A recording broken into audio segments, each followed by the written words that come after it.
The meadow had been peaceful 3 minutes before the bodies started falling. 342 students.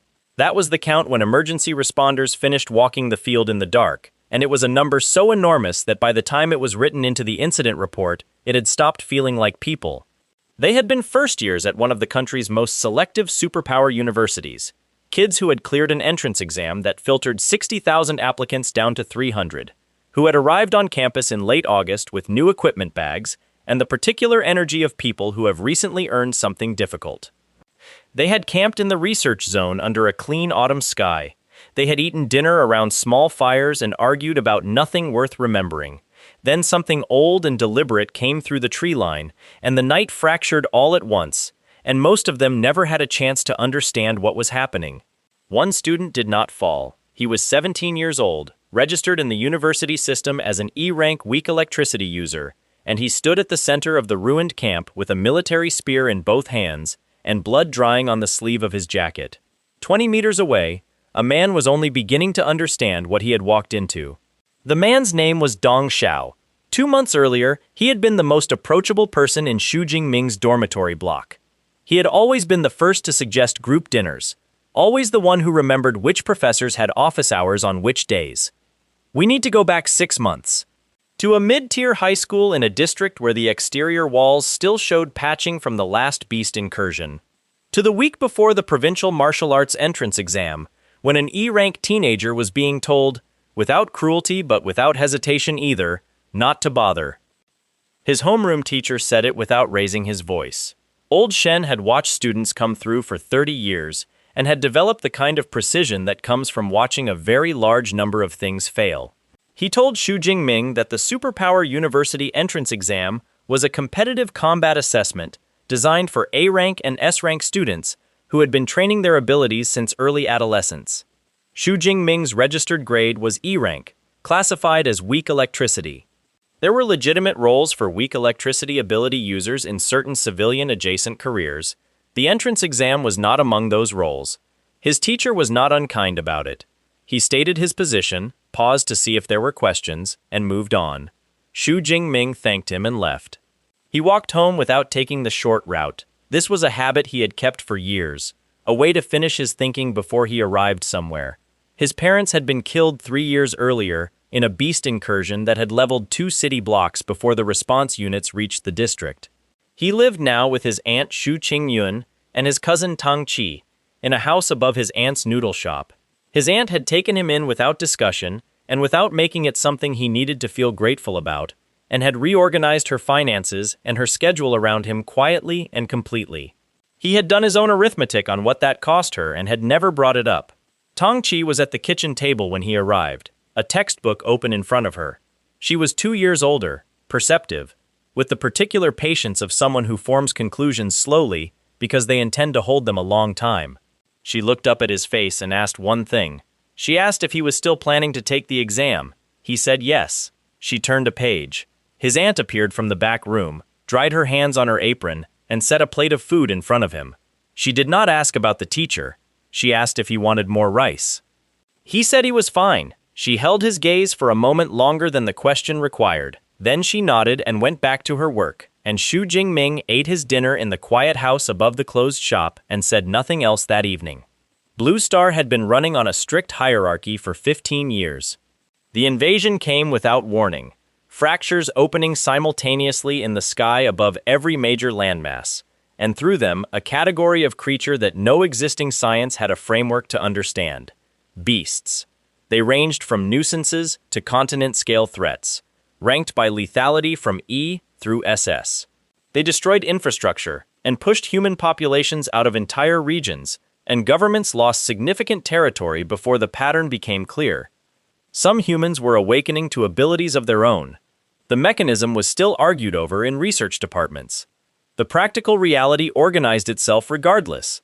Awakened ability grades ran E through S, with SS so rare that most career officials never confirmed a living case. Your grade set your ceiling. It determined university enrollment, hunting licenses, what tier of beast you could legally be contracted to fight. E-rank meant the lowest ceiling. There were useful things an E-rank ability user could do. Walking into a combat exam against students with S-rank lightning or A-rank kinetic force who had trained since age 12 was not among them. Shu Jing Ming had spent 2 years training his E-rank ability out of stubbornness rather than hope. The results were reasonable for E-rank and irrelevant by any competitive standard. He knew this. He came home from training with bruised knuckles and went to bed without telling anyone, and got up the next morning and did it again. He could not sleep the night before the exam. He sat at his desk with the light off and looked at the photograph on the wall. His parents, caught mid-laugh at a family gathering he had been too small to properly remember. The frame was the original one from their apartment, slightly bent at one corner from the coat pocket it had traveled in. Almost nothing else from that apartment still existed. There was a faint memory in him from before this life. Something quieter, ending in an ordinary way rather than a violent one. He held a dim recollection of study years, a graduate degree, a celebration that had run later than planned. He did not spend much time on it. The life in front of him was the one available to him now, and it had an exam starting in 5 hours. He thought about his parents for a while, then he went to bed. The message appeared at 4 in the morning, not on any screen. It arrived the way sudden certainty does, already present, sourceless, complete. It identified itself as a system called Deep Blue. It told him he had been selected. It offered him a gift, an S-rank lightning ability, 6 full classification steps above his registered grade. He sat on the edge of his bed in the dark and read it twice. There was no mechanism for asking questions. The system waited while he worked through the implications alone. He accepted. The pain arrived immediately. It began behind his sternum and spread outward through every branch of his nervous system in the same instant, precise and total, moving through him the way electricity behaves when it passes through something it was designed to inhabit. He pressed his knuckles against his teeth and held the sound in. His aunt's room was 2 walls away. It lasted 4 minutes, subjectively much longer. When it ended, he sat still and felt what was running in him now, something alive and layered under his skin, like a different animal had moved into the same body and already rearranged what it found there.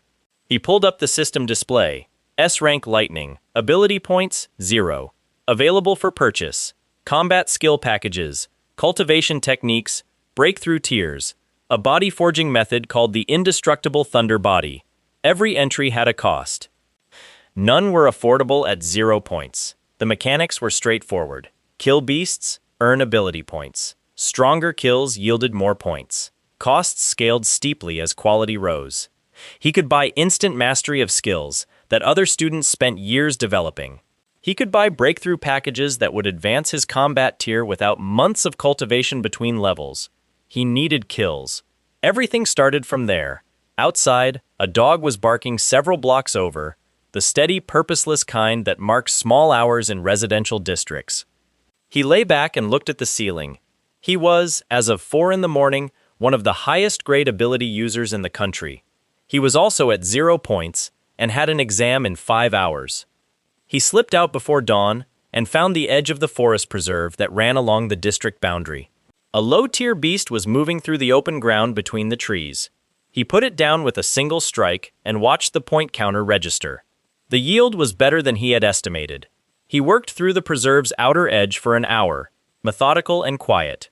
When the counter reached a usable threshold, he made 2 purchases, a mid-tier lightning combat skill and the first level of the indestructible thunder body. The skill settled into him immediately, complete and available, the way things work in a system that doesn't require gradual earning. The body forging was more physical. A pressure expanded from his spine outward through his shoulders and arms, leaving his frame feeling denser, like something that had been loosely fitted had finally been seated properly into place. He was home before Tongqi woke. She was already at the table when he came downstairs, dressed and alert.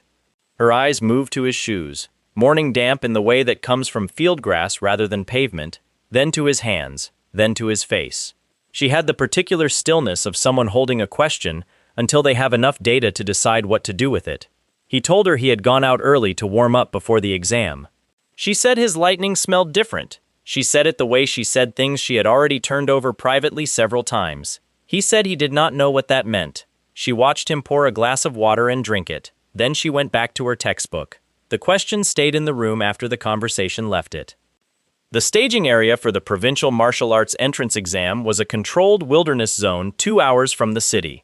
Students registered their ability grades at check-in terminals and were sorted into entry points by tier, a system designed to keep obvious mismatches from turning into fatalities in the outer ring. When Shu Jing Ming registered at the E-rank station, the monitor held his paperwork for an extra beat before waving him through. He found a spot near the staging perimeter and ran stretches while other students sized each other up.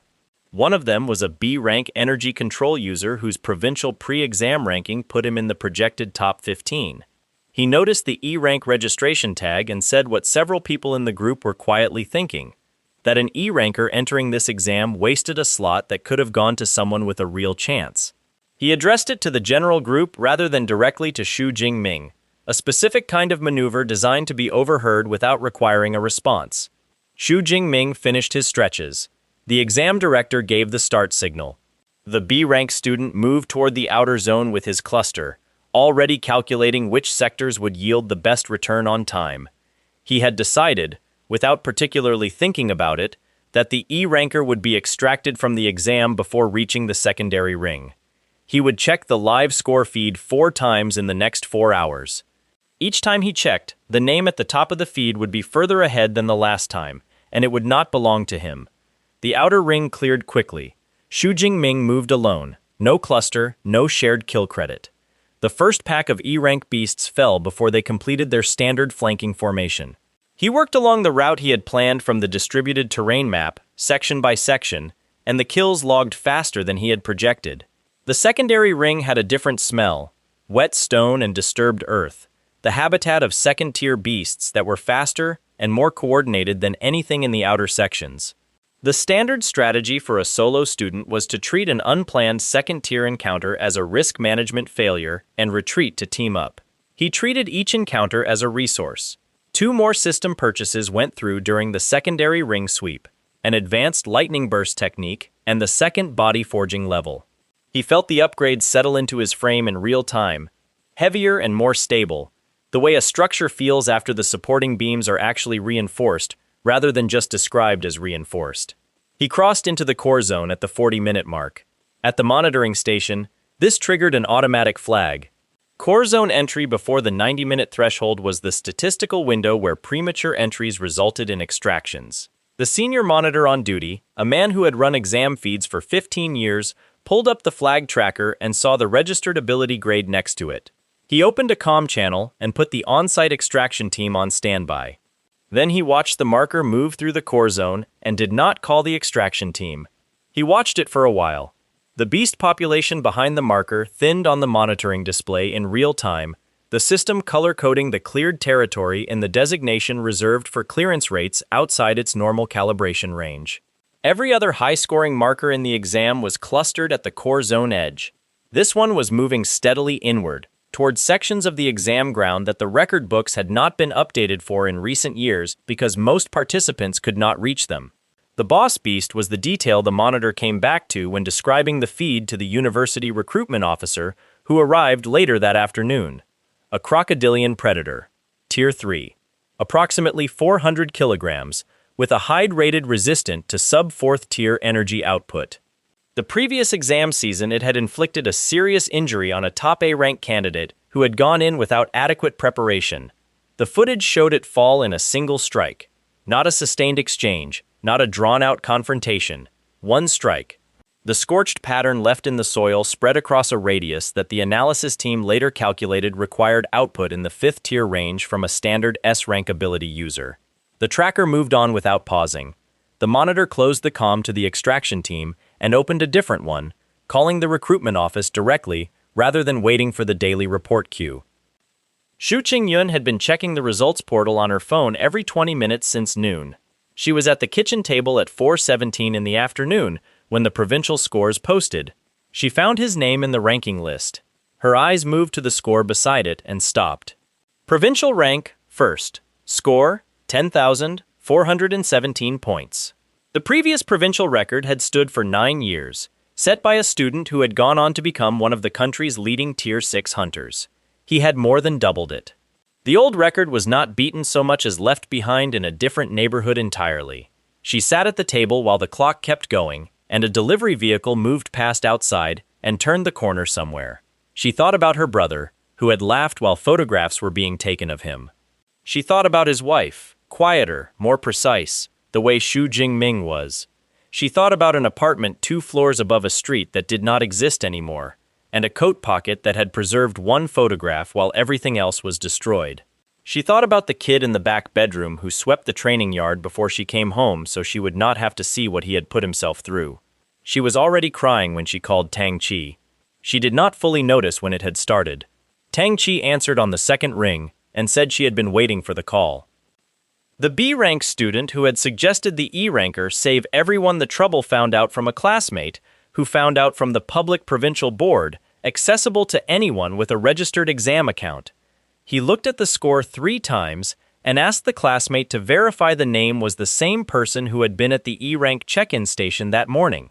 It was verified. The exam footage was a separate problem. Monitoring feeds circulated within the university recruitment network and were flagged to relevant faculty for candidates who scored above specified thresholds. The core zone clip traveled faster than internal distribution protocols were designed to allow. 4 university recruitment offices in different cities received copies through 3 separate intermediary sources before anyone at the hosting institution restricted access, and by then, the restriction was administrative rather than practical. His phone had 17 messages from unknown numbers by the time he got home. He set it face down on his desk, changed out of his exam clothes, and went to see what was for dinner. His aunt was at the stove with her shoulders slightly too straight, the way they got when she was managing something she did not want visible on her face. There was soup. Tang Chi waited until his aunt had gone to bed before she brought it up properly. She sat across from him at the kitchen table with a cup of tea in front of her that she was not drinking, and she asked him directly what his actual ability grade was. He had expected this since the morning conversation. He told her something had changed the night before the exam. He did not say more than that. Not the system, not the mechanics, nothing that required more explanation than he currently had the patience or the information to give. She was quiet for a moment. Then she said she had noticed the lightning marks on the training yard fence post 3 weeks ago. The output pattern had been different from his registered ability. She had thought she was miscalibrating her own judgment. He said she had not been. She nodded and drank her tea. She did not push further. That was her version of giving someone room. She would process what he had told her and file it into the appropriate place and not bring it up again unless he needed her to. After a while, she said she was proud of him. She said it toward her cup rather than at him. He thanked her and went to bed. University enrollment offers arrived in the following week. The one from Moju Superpower University came with an ability grade update attached, S-rank classification, pending formal confirmation, based on the recruitment office's 11-day panel review of the exam footage. Moju was in the top tier of the country's power academies. It had not enrolled an E-registered applicant in its recorded institutional history, which was now slightly less clean on that point. He accepted the offer. Tang Chi, enrolled in a different track within the same university system, adjusted her orientation week transport reservation so their departures aligned. She did not announce this. He noticed when the household shared calendar updated. Neither of them mentioned it. On enrollment morning, he sat on the shuttle with his bag overhead and the city receding behind him through the window. 6 months ago, he had been in a classroom being told not to apply. Now the country's most selective combat academy was directing him to S-rank dormitory assignments, S-rank faculty orientations, and invitations to consider discipleship applications to the specialist department heads. What nobody at Moju yet understood, not the faculty, not his incoming classmates, not the upper-year students already calculating how he ranked relative to them, was that S-rank was no longer accurate. The ability he carried was already operating above that ceiling. The system's conversion capacity was far from exhausted, and his real ceiling was not yet visible to anyone living, possibly including himself. They would find out. The world had a reliable way of making sure of that. The campus made a specific kind of statement. 3 construction waves had shaped it: the pre-invasion administrative buildings at the center, proportioned for ceremony and designed to last centuries; the combat training facilities built fast around them after the first beast incursions, utilitarian and scalable; and an outer ring of specialist academies, each occupying its own wing with its own internal schedule. so that at almost any hour some corner of campus was lit and running. The whole complex sat on elevated ground above a second-tier city, oriented with the deliberateness of people who had thought carefully about which direction threats came from. He moved through the S-rank registration terminal alongside 11 other new enrollees on orientation morning. 11 was a strong intake at that tier. The registration staff operated with the focused attentiveness reserved for students whose results would shape the university's rankings and faculty prestige over the next 4 years, and offered him a packet that included priority dining access, S-rank dormitory assignment, and invitations to all 4 Specialist Academy head lectures in the first month. The woman at the adjacent terminal finished her own registration at the same moment. She had practical posture, an equipment bag sorted for utility rather than appearance, and a form that identified her as Song Chu-Chu, top provincial scorer from the Qing district, A-rank kinetic force. She noticed his terminal. She read the name and the grade classification and looked away without comment, in the manner of someone filing a note rather than completing a thought. He noticed that she had done it. They did not speak. The invitation from the Weaponry Academy arrived on the 3rd day of orientation, delivered not through the general faculty matching system, but in person, by a staff member who appeared at the dormitory block with a handwritten note. The note said Dean Yang Junqian was requesting a meeting at Shu Jing Ming's convenience, and was signed with the kind of brief formality that signals a question is actually a decision waiting to be confirmed. At Moju, that phrasing from a department head carried specific weight. Faculty heads were permitted to initiate personal recruitment before the open matching period, claiming top intake students before the pool became competitive. Most filed requests through administrative channels. Dean Yang had not made a personal outreach in 4 years. The Weaponry Academy sat in the outer ring and smelled of metal polish and old wood and the charged residue that builds up in spaces where high-output training runs year after year. Dean Yang was at a practice stand when Shu Jing Ming arrived, making small adjustments to the weight distribution of a spear that had the look of something built for a specific person a long time ago, and kept in meticulous condition ever since. He was compact, somewhere in his late 40s, and moved with the economy of someone who had spent decades identifying which motions were necessary and eliminating the rest. He set the spear down and covered 3 points in order. First, the exam footage had been reviewed by every department head at Moju, and the Weaponry Academy had secured first contact rights based on what the footage indicated about his combat style's natural alignment with spear technique. Second, the body forging method in the Academy's possession was the indestructible Thunder Body, at an advanced stage not available in any public manual. Third, he had no interest in recruiting students whose strength existed only in assessment footage, and he wanted to know whether the person who had once struck a Tier 3 boss beast in the provincial core zone was the same one standing in his practice hall, or whether that had been an exceptional morning. Shu Jing Ming said it would be easier to demonstrate than to argue. Dean Yang gestured at the practice dummy and stepped back. What followed was a 20-minute calibrated showing. Enough output across enough techniques to establish the ceiling's general direction without revealing where it actually sat. He had been managing these assessments since the entrance exam. Show enough to confirm capability, show less than everything, and let the gap do the persuading.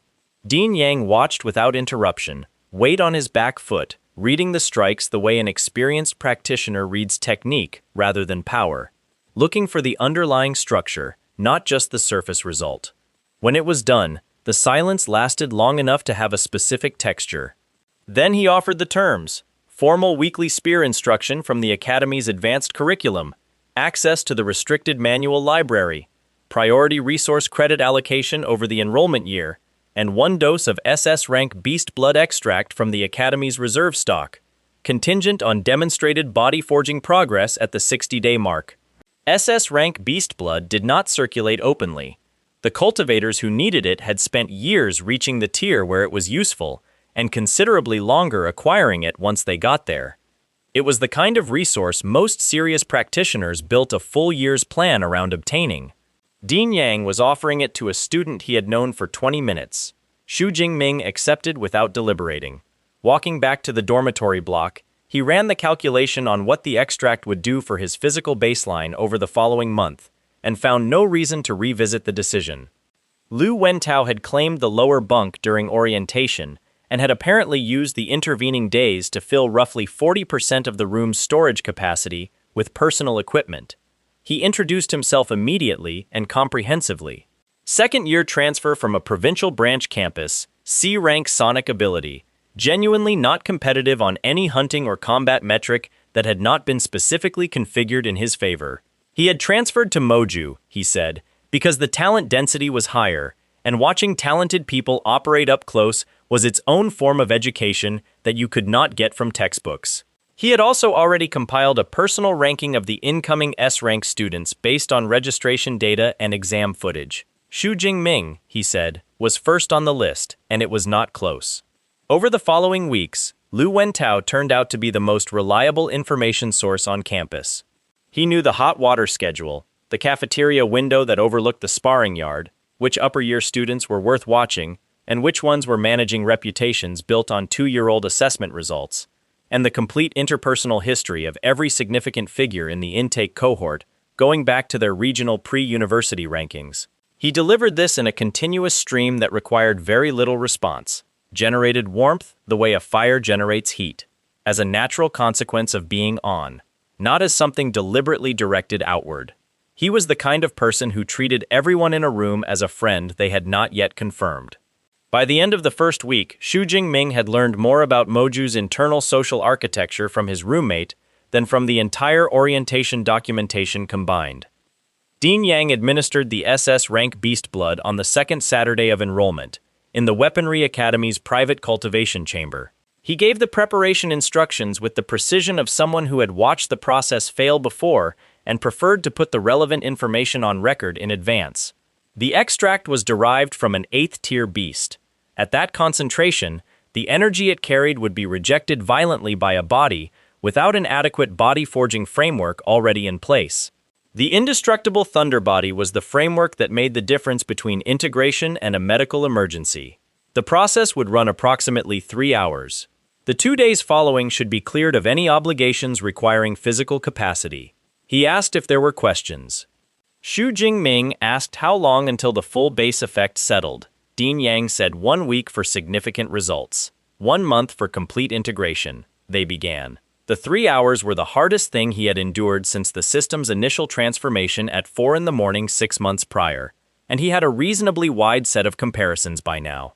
He sat in meditation posture while the extract moved through him in waves, each one pressing against the body-forging framework at a force that should have been categorically beyond his current tier to contain. The framework held. The system logged the changes in the background, physical resistance values climbing past the tier-appropriate ceiling into numbers that belonged to a body several years further along a standard cultivation path.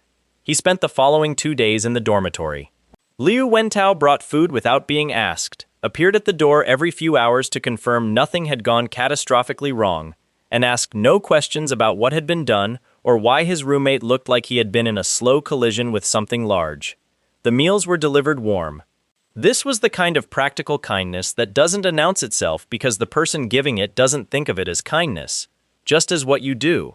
On the 3rd morning, he went to the training yard and hit the fence post once at partial output. The post gave.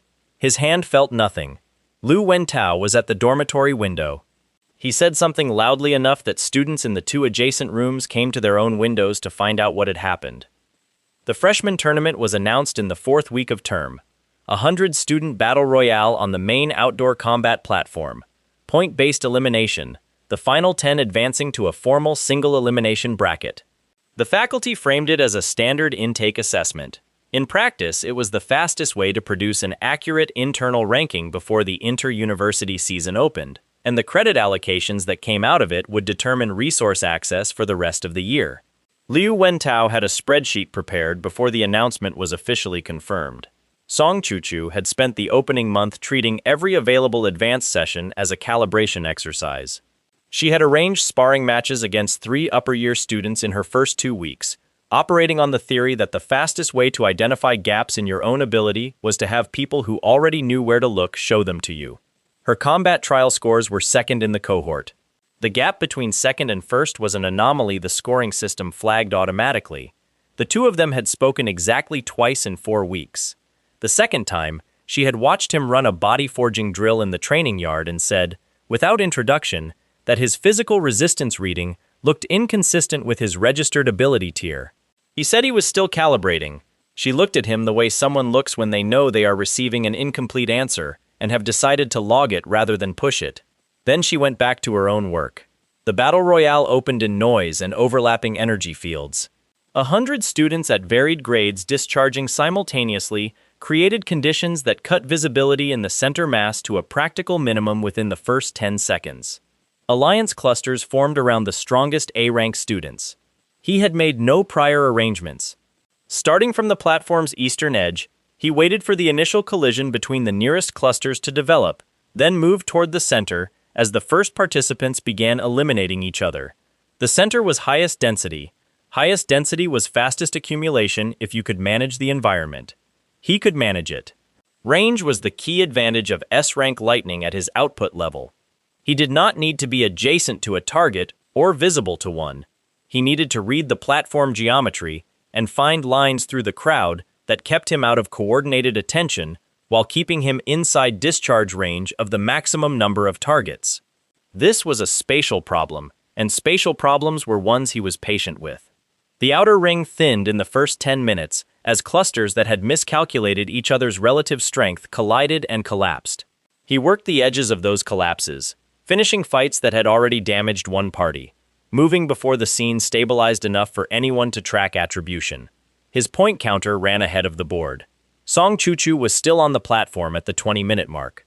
Different style, kinetic force applied through positioning and angle rather than raw output, eliminating through leverage, the way someone fights who is confident in their reading of geometry rather than their margin of power. He tracked her between his own engagements. She was operating at or near her ceiling. He was not near his. At 30 participants, the pace of the fight changed. The crowd left was capable rather than lucky, and the platform became readable from the faculty viewing section in the way a fight becomes readable when the noise drops out. He had been aware that the gap between himself and the remaining field was the kind that would eventually stop looking like a normal strong student performance. The point at which it stopped was the 3-on-1. 3 A-rank students, coordinated, approaching simultaneously from separate angles. A rational strategy against a single S-ranker. Pooled output, split attention burden, angled coverage. They had done the math and arrived at a favorable-looking calculation. He split his discharge on the outer 2 before they closed range, both strikes hitting simultaneously.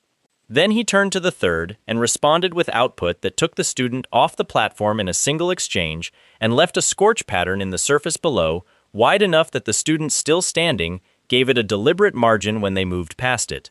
The faculty viewing section went quiet. Not the silence of shock exactly. Something more considered.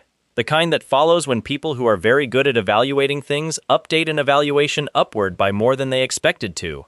Dean Yang leaned back in his seat and said nothing.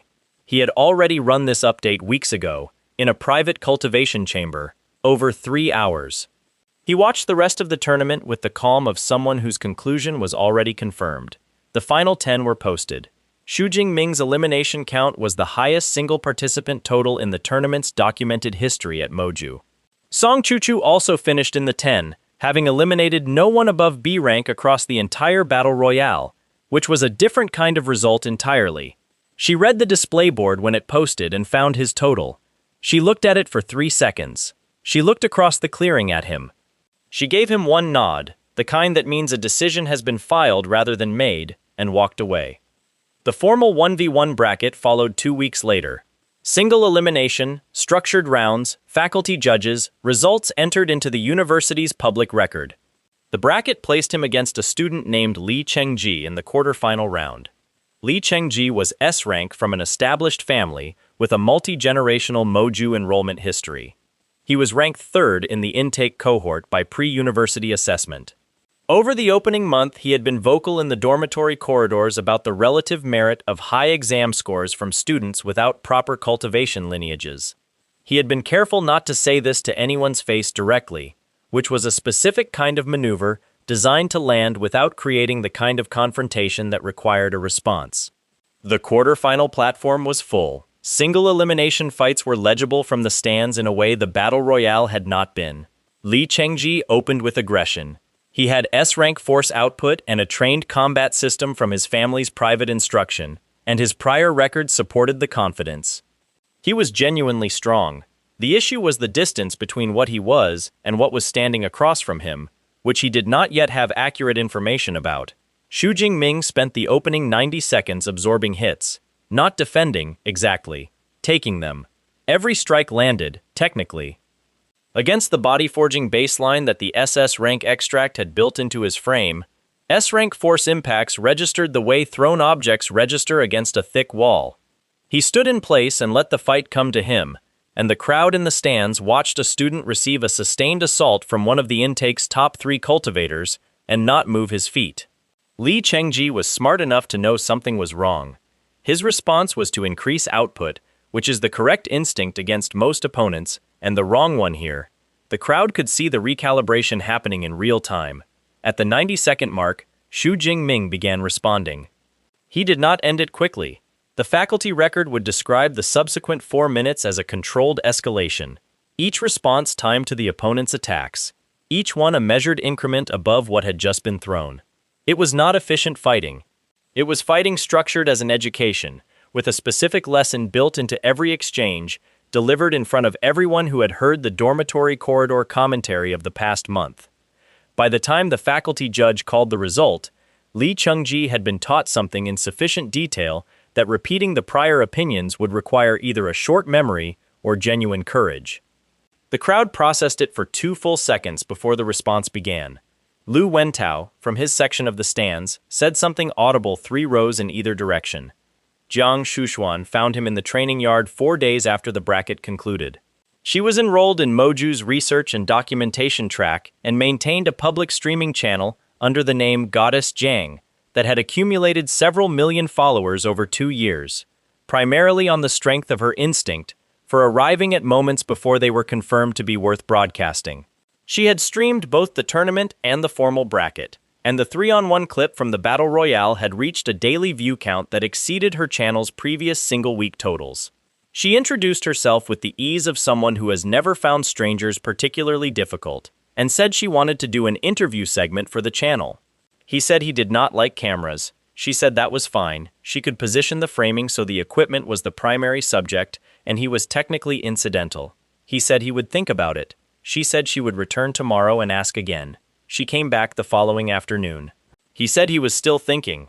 Lu Wentao, from across the yard, announced at full volume that he would conduct the interview himself on his roommate's behalf, and had extensive personal commentary on several moments from the bracket that the streaming angle had not fully captured. The campus club system at Moju ran on a hierarchy almost as formalized as the ability grade rankings, with the distinction that it was student-administered and had developed, over decades, a layer of entrenched interests that operated with more political organization than most incoming freshmen expected. Every major combat club sent recruiters to the top intake students in the enrollment month's second week. Most of it was professional. One case was not. The exception was an upperclassman named Xiao Chunlin, senior officer of a mid-tier combat club that had not produced a student above B rank in 3 intake cycles. He sent a formal invitation, which was standard procedure, and when that produced no response, he dispatched 3 intermediaries in the following days with increasingly detailed descriptions of the social and resource disadvantages that came with attending Moju without established club backing. This was pressure that worked on students who did not know how the independent cultivation track actually functioned. Shu Jing Ming had asked Dean Yang about the independent track in the first week.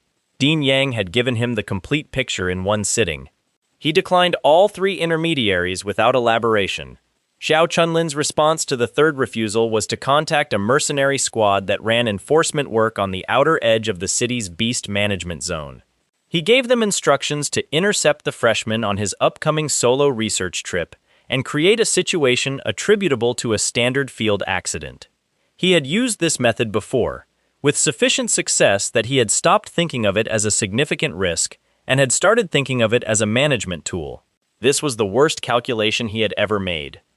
The solo wilderness research trip was a standard activity for Moju's S-rank first years, a sanctioned expedition to an approved outer zone, filed with the faculty office, credit awarded for documented encounters and recovered samples. Dean Yang had recommended a specific territory southeast of campus, where a beast density anomaly over 2 seasons suggested an energy convergence point worth investigating. He reached the convergence zone on the second morning.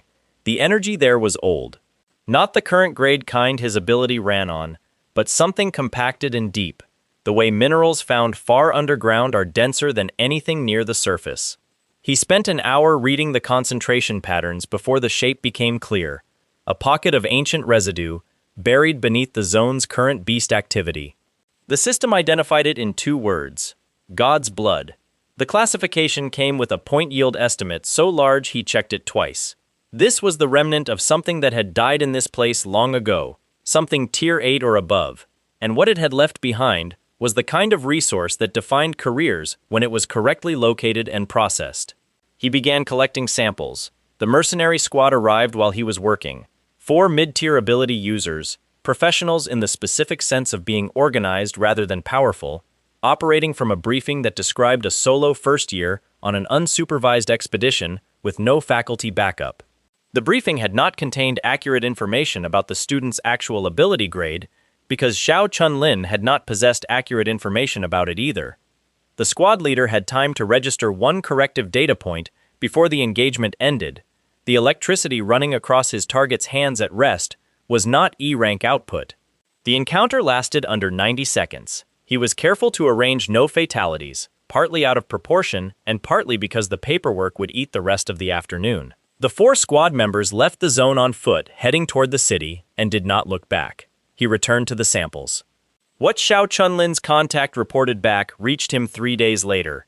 The squad had given a direct account and declined firmly to discuss follow-up options. The contact passed this upward through the club's affiliated network to a figure in the university's underground resource economy who had previously provided operational backing for these arrangements. That figure pulled Xiao Chunlin in for a conversation. The conversation resolved Xiao Chunlin's situation without requiring any further involvement from the freshman who had originally prompted it. From Shu Jing Ming's perspective, this was one of the cleaner outcomes available. Jiang Shushuan had come to the outer research zone for a stream shoot, 3 crew members, a filed permit for the safer sectors, a 2-day schedule that her production coordinator had confirmed sat within the standard safety margin for her ability grade and equipment.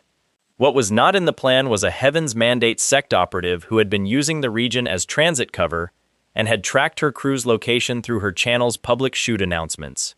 He heard it before he saw it, a sound from the northwest sector that did not belong to any beast in the zone's population, too directed and too fast. He moved toward it. He arrived to find her crew scattered and Jiang Shushuan backed against a rock formation with a discharge already in her hands, facing an operative whose energy output the system flagged as externally enhanced. 2 exchanges were enough. She was breathing hard when it ended, gripping her equipment bag with both hands in the way people hold things they need to hold, rather than things they need to carry. She looked at him. She looked at the empty space where the operative had been. She looked at him again. He asked if she was injured. She said she was not, in a voice that was working slightly harder than usual to remain steady. He told her to call the emergency faculty line before the adrenaline made the call feel unnecessary. She held his gaze for a moment with something that was not quite gratitude, because gratitude implies distance from an event, and what she was feeling was closer than that. Then she took out her phone. Her crew returned while she was on the call, shaken in varying degrees depending on how far they had scattered. One of them had a recording light still active on their equipment, which nobody noticed until later, and which was the reason a clip existed at all. Jiang Shushuan reviewed the footage herself when she found out, edited it to 40 seconds, and released it through her membership tier rather than publicly.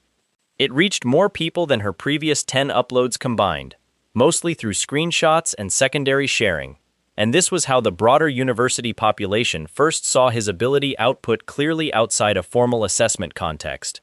Liu Wentao sent 17 texts about the clip while he was still in the field finishing his sample documentation.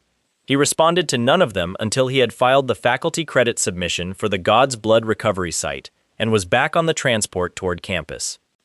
The Devil's Cave Inter-University Competition assembled 6 schools at a natural multi-level underground formation 3 hours from Moju, rated as a controlled high-danger environment for exactly the reasons the name implied. 48 hours of scored resource gathering and combat assessment, results feeding directly into the annual institutional ranking standings that drove faculty resource negotiations every January. Moju had not placed first in 2 years. The foreign exchange program that cycle had delivered 2 significant students to campus. One of them was Kieran Ralph. He came from a northern academy with a strong inter-university record and a personal ranking in his home institution's top 3. He had arrived at Moju 6 weeks into term with the social posture of someone who had decided in advance they were doing the hosting institution a favor by being there. He had reviewed the intake cohort's published results, located the freshmen from the mid-tier provincial high school, and said in the S-rank dormitory common area that regional exam records reflected regional competition and should be understood in that context. He said it to the room generally. Lu Wentao had recorded the comment on his phone without announcing this. At the Devil's Cave staging area on the competition's first morning, Kieran had found Shu Jing Ming in the assembled group and said something that translated from diplomatic to direct, as an expectation that the regional record holder would find inter-university standard competition somewhat different from what he had previously encountered. Shu Jing Ming said he appreciated the observation. Song Chuchu, standing 3 meters to his left, produced no expression whatsoever, which was its own form of response. The cave system rewarded different things than an open field exam: navigation, resource identification, sustained output across extended duration, coordination across split visibility. The teams from larger institutions had specific preparation for its layout. He had reviewed the available sector documentation and arrived at a single calculation. The highest tier resource zones were in sectors other teams would approach cautiously because of the threat density, and separating his score from the field meant not approaching them cautiously. He moved through the first sector at a pace that put his assigned partner, a second-year A rank named Tao Wei, who had performed consistently in prior events, under pressure simply to maintain proximity. The second sector held a resource node the pre-competition briefing had flagged as heavily contested, a point other teams had marked on their maps as a negotiation point to route around rather than through. He went through it. Tao Wei revised his self-assessment across the following 2 hours in a way that was genuinely instructive. The live scoring display updated at the 24-hour mark, visible to all team leaders. Moju was first. The gap between first and second was wide enough that the display terminal had a formatting problem rendering it, wrapping to a second line in a way the system had not been built to expect. This was a practical inconvenience for the competition administrators, and a more significant one for the 4 institutions that had expected Moju to be defending a mid-table position this cycle. Kieran's score was 4th overall. He had performed well above expectation by any standard, except the one that had become relevant since the display updated. The S-rank duel was not on the official program. It emerged in the way unavoidable things do when the parties involved have been building toward them since they were introduced, and the competition provided a sanctioned protocol for exactly these situations. Kieran submitted the formal challenge request on the evening of the second day. The protocol required faculty witnesses and logged the result to both institutions' official records. That last part was the wait. A logged inter-university loss attached to Kieran's name was not temporary the way internal cohort results were temporary. It would travel to his home institution through official channels and become a reference point each time his ranking was cited by anyone with access to the competition database. He had come to Moju partly on the basis that his inter-university record contained no formal losses. He had challenged because he believed this would remain true. The audience arranged themselves around the cave platform completely and without gaps. Kieran was technically excellent. His tactical system was built on high-speed ability cycling, trained misdirections, and a defensive rotation that had handled 6 prior S-rank opponents effectively. The people watching who understood ability combat at that level recognized the quality of what he was doing. His preparation was real, and his execution was precise. And the problem was that none of it addressed the actual constraint, which was that the discharge he was trying to cycle faster than moved at electrical speed. The defensive rotation worked when it had time to complete. It did not have time to complete. He was smart enough to recognize this after the second exchange and shift to a distance strategy, looking for an angle that would give him the processing gap he needed. He found the distance. The discharge followed anyway, accurate across the range he had put between them, and the realization that the range was not a variable he could use arrived late enough to matter. He was good enough that it lasted 7 minutes. 2 of his cycling techniques landed. The body forging responded rather than simply deflected them, and the medical staff noted the bruise formation on the follow-up check rather than a clean surface. The cost was genuine, but it did not change the shape of the fight after the second exchange. At 7 minutes, Kieran was on one knee on the cave floor. He did not immediately stand. The cave audience held its noise for the appropriate interval. Then it rebuilt the way crowd sound does when an uncertain thing has been settled by a result rather than a debate. Moju's final standing required the following year's competition committee to revise the scoring display format. The result logged to Kieran's home institution through the official reporting channel that evening. He stood eventually, walked to the dormitory section of the cave facility, and did not appear for the group dinner. Song Chuchu approached the platform edge after the audience dispersed, offered her fist without introduction, and he returned it. She said the timing management in the third exchange had been deliberate rather than instinctive. He confirmed it. She nodded once and left. Jiang Shushuan had attended on a press credential and had the stream running throughout. The 8-second fist bump clip she cut from the evening footage reached more views than the wilderness rescue segment. Lu Wentao texted him about this at 11:30 at night. He was already asleep. The remaining weeks of the semester ran at the pace that follows a major competitive showing, dense with catch-up filings, faculty sessions, and the quiet social realignment that happens when a cohort's internal rankings shift visibly in front of witnesses. Dean Yang's spear sessions had moved into the Weaponry Academy's restricted curriculum at a rate Dean Yang described, without visible excitement, but with care for precision, as faster than he had anticipated. In the background, the University Security Office had flagged the Heaven's Mandate sect in connection with the Wilderness Operative incident, and a precaution protocol had been extended to cover several locations associated with his documented movements. The flag included an invitation to visit the Vice Principal's office. Vice Principal Ling Shuang occupied her office on the administrative building's upper floor with a kind of stillness that had nothing passive in it. Tier 8, Grand Master rank. The injury that had removed her from field operations 3 years prior was known the way things are known when they are significant, and deliberately kept out of written records. Broadly understood, rarely spoken of, available as a rumor rather than a document.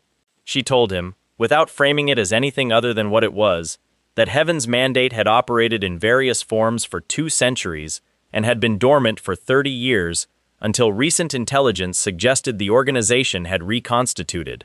She told him the Research Zone operative was the second confirmed sect contact associated with his documented activities, and that this pattern, in her experience, indicated something specific about how he was being valued by their current operational structure. She gave him a talisman, square, the material somewhere between paper and metal, small enough to fit in a jacket pocket without bulk, a one-use emergency summons. She said she would respond to it within 4 minutes of activation from anywhere on campus grounds. He asked if other students had received these. She said no. He put it in the inner pocket of his jacket and thanked her. She did not offer a seat, because the conversation had covered what it needed to cover. He was at the door when she added one more thing. She said that whatever the sect believed he was carrying that was worth active operational attention, it would be in his interest to understand it himself before they found a way to use that gap against him. He thought about the god's blood samples sealed in Dean Yang's cultivation vault. He thought about the system's ability evolution readings from the weeks since he had first absorbed them. He thought about a number the system had been showing him at the edge of his display, an ability ceiling estimate that had been climbing slowly upward in a direction that S rank did not quite cover. He said nothing about any of this. He nodded and left. The freshman research trip was 3 weeks away. The research trip briefing listed 40 approved zones across 3 sectors, each assigned by ability grade, each fitted with emergency communication protocols, and a faculty escort that included 2 Tier 5 ability users and a Tier 6. It was strong coverage by the standards of what the planning committee had been asked to plan against. The planning committee had not been asked to plan against Heaven's Mandate. The attack came at 2 in the morning on the second night. Multiple entry points, simultaneous, coordinated with the kind of precision that requires either significant resources or significant advance intelligence about the campsite layout. The perimeter response protocols activated and were overwhelmed within 40 seconds. the faculty escort engaged and was separated from the main student cluster before the second minute. What Heaven's mandate had brought to the field was not a raid, it was a harvest. The operative force had been specifically enhanced, blood magic techniques running through each member's ability output, and the gap between what they were and what a standard first-year student could mount against them was the gap between a door and the wall around it. He woke to the sounds before he was fully conscious of what they meant. He was dressed and moving in 15 seconds. The camp's southern cluster was already gone. He found survivors at the northern edge and pushed them toward the tree line, running a discharge perimeter between them and the pursuing operatives, buying ground meter by meter toward the single elevation point that offered any defensive geometry. The system's kill counter ran in his peripheral vision and meant nothing to him. The only number that registered was how many students were still standing. By 3 in the morning, the count was 58. Dong Xiao emerged from the chaos 40 minutes into the attack. He came from the direction of the central camp, walking without urgency through a clearing that was no longer safe to walk through without urgency, which was a statement about what he was carrying. His ability output registered to the system in a range that did not match his enrollment grade. Something had been added to him, layered over his natural ability like a second skin, dense and wrongly colored. The signature of absorbed Beast Emperor blood pushed through a cultivation method that bypassed natural limits by bypassing natural processes entirely. A God's Blood Envoy.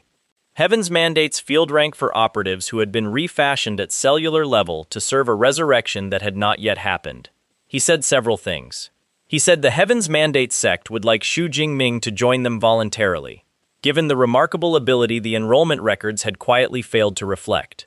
He said Kieran, who was also somewhere on the field, had already been presented with the same offer and had made his decision, which was to kneel and wait for the outcome.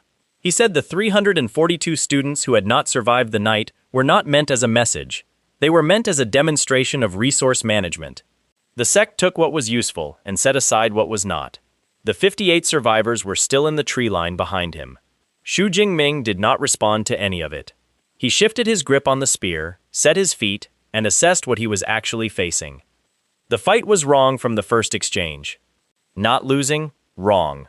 Dong Xiao's enhanced output came through channels that his ability read as familiar but arriving from an incorrect angle, the God's blood residue creating interference patterns in the lightning discharge that degraded his accuracy at range by a margin he had not encountered before. Every strike landed at 80 to 90% of its calculated effect. Dong Xiao's return strikes hit the body forging framework and registered. Not critically, cumulatively. By the 9th exchange, the cumulative count had become a real variable. He shifted to close range, which was where the interference degraded fastest, and this worked for 4 exchanges and then Dong Xiao adjusted, reading the tactical logic and responding by pushing his enhanced output into a mode that made close range its own problem. The ground around the engagement charred in a radius. One of the trees at the clearing edge went down. Behind the tree line, 58 students watched. He took a strike to the shoulder that the body forging deflected from critical to damaging. He went to one knee, caught himself, pushed back up. Dong Xiao waited, which was its own statement. He believed the fight was already won, and the next phase was paperwork. The God's blood in Shu Jing Ming's own system had been sitting at the edge of his ability ceiling for 3 months, absorbed from the research zone samples, processed through the body forging architecture, and producing a pressure against his S-rank ceiling that he had been managing rather than releasing, because releasing it was unpredictable, and unpredictable in a combat context was a category he had been trained to avoid. He stopped managing it. The shift came from inside the ability itself. S-rank lightning does not simply become stronger, it becomes something structurally different. The discharge running through his arms turned from white to gold in the space of 2 seconds, and then from gold to a deep violet purple that had no reference point in the standard ability grade documentation, and the pressure that the ceiling had been holding collapsed outward through every channel simultaneously. The demonic transformation came with it. White hair, the faint ridge of something that registered in the firelight as horns, an output signature that the Heaven's Mandate operatives on the field perimeter stopped what they were doing to locate by instinct because it registered on that register rather than a trained one. SS rank. The system confirmed it with a quiet efficiency that matched nothing about what the confirmation felt like. Dong Xiao had time to reassess. He did not have enough time to do anything about the reassessment. The fight ended in 2 exchanges. The second one concluded on Dong Xiao's side rather than his, and the clearing was silent except for the fire still running in the grass at the perimeter, and then it was very loud because the 58 students at the tree line were no longer simply watching. Vice Principal Ling Shuang arrived with 2 other Grand Masters at 4:15 in the morning. The faculty emergency response had triangulated the disturbance at the 40-minute mark and mobilized immediately, but mobilizing Grand Masters requires a different calculation than standard field dispatch, and the delay had cost what it had cost and there was no useful accounting for it after the fact. She walked through the remaining operatives on the field with the economy of someone clearing a path rather than fighting a battle, and the Heavens Mandate forces that had not already withdrawn completed their withdrawal within the following 6 minutes. She found Shu Jing Ming at the clearing center with the spear still in his hands and the gold-purple discharge still running at low level across his skin, his transformation fading back toward his standard appearance in the way it did when the bloodlust pressure dropped. She assessed the scene, the discharge signature, the downed envoy, and the 58 students emerging from the tree line. She said his name once. He looked at her, and his eyes were fully his own. She noted this and moved on to the operational priorities. The university's security directorate filed a protection flag on his dormitory assignment, his class schedule, and his movement patterns within 24 hours of the incident report. The captured Heavens Mandate Archbishop was interrogated at the Marshal St. Tier, the highest available clearance, and what that interrogation produced was held at a classification level that did not circulate through faculty channels. What did circulate was the outcome. Heaven's Mandate had not acted randomly. The sect had specific operational interest in students exhibiting the god's blood absorption pattern, and Shu Jing Ming's ability evolution during the research trip was now the most visible public confirmation of what that pattern could produce. He was marked as a priority protection target. The glory ranking, Moju's internal performance board that aggregated academic results, credit accumulation, and approved mission scores, updated monthly. His standing after the freshman tournament and inter-university competition had already pulled him to the top tier. The cult hunting missions he took during the following weeks did something different to it.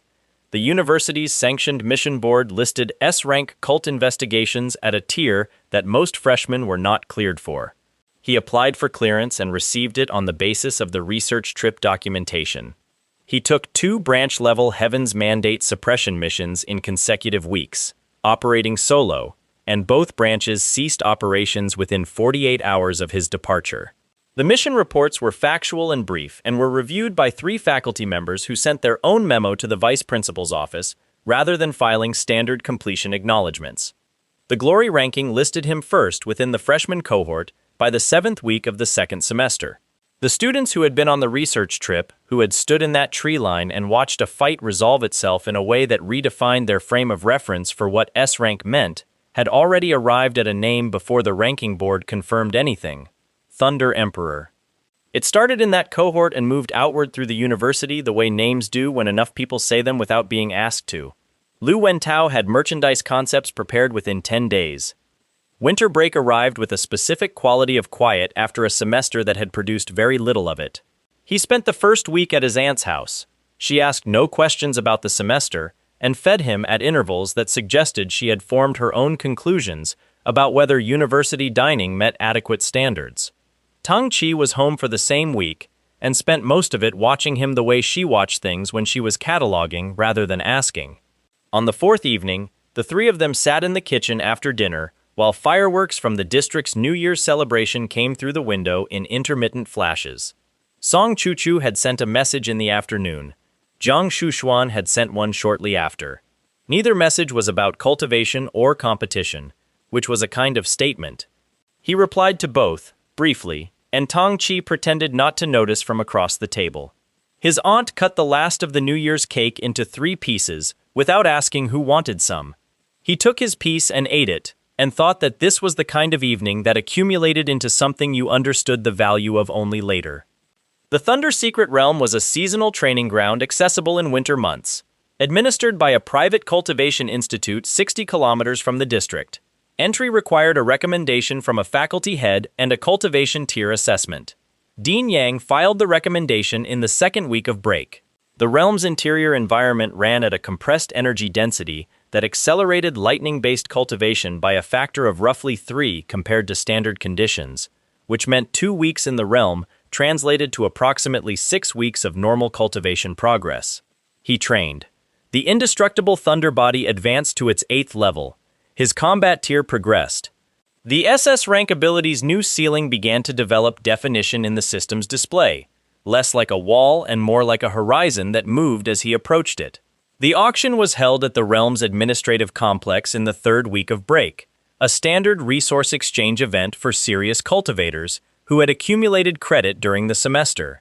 He went because Dean Yang had noted one lot in the pre-auction catalog, an S-class spear, older than Moju's institutional history, forged from materials that the catalog attributed to a pre-invasion civilization's production methodology, and declined to specify further. He bid past 3 other interested parties. The 4th interested party was Li Wangying, daughter of the Li family patriarch, attending the auction as the family's designated representative with a credit authorization that covered everything in the catalog at double the opening price. She did not win the lot. She placed 1 bid over what she had authorized and was outbid by 4,000 credits. She told the auction staff to hold the item pending a second authorization, which was not a procedure the auction operated under. She left the auction floor without the spear and placed a call to her father, while the lot was delivered to Shu Jing Ming's claimed collection box. The Li family patriarch was a man who had built a significant portion of his regional influence on the principle that things he wanted did not end up belonging to people he had not chosen. He told his daughter to correct the outcome through whatever means the situation required. He said this in the presence of his household butler, who raised a procedural concern about the language being used. The patriarch dealt with the butler's concern immediately, and in a manner that closed the subject permanently, which was the first decision in a sequence of decisions that would end the Li family's regional standing entirely. The assassins came 3 nights later. A 4-person squad, professional classification, approaching the realm accommodation sector from the east entrance. He was awake when they arrived, a habit from the research trip that had not yet softened back into normal sleep patterns. He heard the entry, assessed the movement, and met them at the corridor intersection. They were skilled. The engagement was real. One of them carried an energy suppression technique that forced him into physical close range rather than discharge range, and the confined corridor favored their 4-to-1 formation. He took 1 hit across the ribs that the body forging distributed rather than absorbed cleanly, and a second that caught his forearm at an angle the technique did not fully cover. The squad did not make it to the second corridor. Li Wangying and her brother Li Shengyin arrived personally 2 hours later, with 2 family-affiliated Tier 4 ability users as backup. The personal visit meant the patriarch had determined that professional distance was no longer serving the objective. Li Wangying offered terms first. The terms were structured as a negotiation. The structure assumed he would engage with the premise that there were terms to negotiate. He did not engage with that premise. What followed was self-defense in the technical and literal meaning of the term. The 2 Li siblings and their accompanying fighters did not survive it. He reported the incident to the realm administration within the hour, with the squad's entry footage from the corridor system as supporting documentation. The Li patriarch arrived at the realm the following morning in a state that made productive conversation impractical. He was Tier 5, which was enough to be significant, and his ability output when he was managing his temper inadequately was enough to be dangerous. He had just received the news about his children.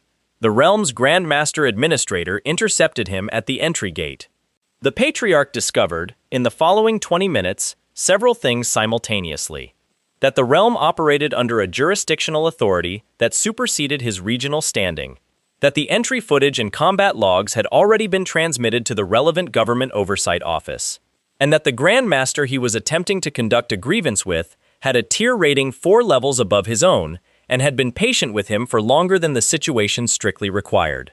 He was detained for questioning. The investigation that followed took 11 days and produced outcomes that restructured the Li family's regional position in ways the patriarch had not considered possible, from a position of temporary administrative detention. Bloodkill announced himself on a Tuesday afternoon in the realm's outer training yard. He appeared to have been attending the realm's winter enrollment under a different name. A credential set clean enough that 3 weeks of proximity to the realm's administrative security had produced no flag. The disguise was the practical kind, which meant it was not designed to pass extended scrutiny from someone who knew what to look for, only to avoid triggering automated detection systems that were not looking for it. He dropped the credential set when they were alone in the training yard. What walked out of the disguise was a Heaven's Mandate Archbishop. Tier 8, the rank that Ling Shuang occupied, the rank that separated effective high combat ability users from people who operated in a category that most national-level institutions treated as a rare weather event rather than a personnel category. He was called Bloodkill because the sect named operatives at this level for outcomes rather than identities. He said Shu Jing Ming had become an inconvenience that the sect's leadership had decided to resolve personally rather than by further proxy deployment. He also said the vice principal's talisman was a comforting object rather than a practical one, because a grandmaster with a known injury history could not close the distance to this location within any response window that was going to matter. He was wrong about the talisman. He was more significantly wrong about the injury history. Shu Jing Ming activated the talisman in the second exchange, the first one having established clearly that the gap between his current combat capacity and Tier 8 was real and not manageable through technique variance. The talisman went warm in his palm and then cold, the one-use mechanism completing, and he shifted his approach to extending the engagement rather than resolving it, buying time across the following 3 minutes through mobility and discharge angling that forced Bloodkill to track rather than position. 3 minutes and 40 seconds after activation, Ling Shuang arrived. She did not appear from the realm's entry gate. She was simply not present and then present, at the training yard perimeter, in the specific stillness that follows high-speed movement. Her injury had removed her from field operations in the classified way. It had not removed the Tier 8 capacity, which was a structural property rather than an operational one. Bloodkill turned toward her. She looked at him the way someone looks at a calculation that has already been completed. The subsequent engagement lasted 90 seconds. Bloodkill was technically proficient. His proficiency operated at the same tier she was at, which meant his techniques were the right weight class, and his tactical logic was sound. And none of this made a perceptible difference to the engagement's outcome, because there is a category difference between two people who are both at Tier 8, when one of them has been operating at that tier for 23 years, and one of them reached it through external blood magic enhancement 18 months ago. Bloodkill went down at 90 seconds. He did not get up. The training yard was very quiet afterward. Ling Shuang dusted her sleeve, looked at the state of the yard's eastern wall, and said she would file the materials damage report with the realm administrator directly. She gave Shu Jing Ming a second talisman before she left. Smaller than the first, a different material, 2-use rather than 1. She said she expected he would need it less than the first one but held on to it anyway. He stayed at the realm through the final week of winter break. The combat experience from the Bloodkill engagement had produced a pressure point in his technique that the sessions with Dean Yang had been approaching from the theoretical side, and running them practically closed something in his abilities integration that had been sitting slightly misaligned. Liquid Lightning, the advanced expression of S rank and above electrical ability, was the technical name for the state where discharge became fully controllable at a molecular level rather than a current level. He achieved preliminary mastery of it in those final days, working alone in the training yard, with the east wall still showing Ling Shuang's impact geometry. The Heaven's Mandate sect, having lost 2 archbishops and a God's Blood envoy in a single semester, convened an internal council that produced one recorded outcome: a standing commitment to resolve the Shu Jing Ming situation through whatever assignment structure the next available willing operative could be found for. One operative volunteered immediately. Not because the previous outcomes had been misrepresented to them, because fanaticism, when it runs deep enough, does not update on evidence the same way other things do. Which brings us back to where this story began. The tournament board at Moju's Inter-University League event updated in real time as the bracket results came in. The crowd in the scoring hall watching a familiar pattern play out, one score clearly ahead of every institution's representative, pulling further with each posted result, belonging to a student the out-of-school attendees had to look up, and the Moju contingent had stopped needing to look up months ago. The number when it finalized was large enough that the display's formatting had the same problem the Devil's Cave competition board had experienced, wrapping to a second line in a way the software had not anticipated needing to handle. His name sat at the top of the board. E rank. That was what the provincial registration had said. 6 months and a different life before this moment. E rank, weak electricity, please don't waste the application fee. Somewhere in the crowd, a faculty member from his old high school had attended as part of an institutional observation program, and was standing in front of that board with a particular expression. And in a building 3 hours away, a Heaven's Mandate operative who had just volunteered for the most dangerous assignment the sect currently held, was being given a briefing file, a photograph, and an instruction to not repeat the mistakes of the people who had already tried. The story of what came next had not been written yet. This one was done.